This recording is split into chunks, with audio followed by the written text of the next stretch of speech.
Assalamu alaikum everyone.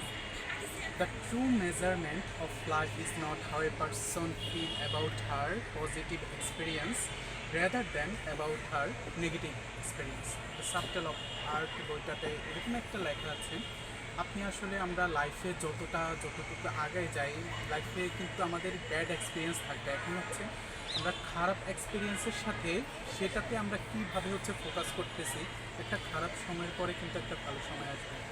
আমরা শুধু ভালো সময়টা দেখি বা আমি একটা পজিটিভ এক্সপিরিয়েন্সে কীভাবে রিয়েক্ট করতেছি সেটার উপরে কিন্তু আমার লাইফের সেলফ ওটা ডিপেন্ড করে না।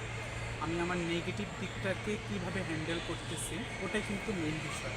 কারণ একটা মানুষের লাইফে দেখা যায়, লাইফের যে পার্টে একটা ভালো সময়ের পরে আস্তে আস্তে খারাপ অনেকগুলো সময়ের পরে একটা ভালো দিন আসে। এখন খারাপ সময়টা কিন্তু পার হতে হবে, ওই সময়টার পরে কিন্তু ভালো মুহূর্তটা আসবে। আমি এই কারণে খারাপ মুহূর্তটাকে ওইভাবে হ্যান্ডেল করতে হবে। Then it's easy for you to gain success. That's all for today. Thanks.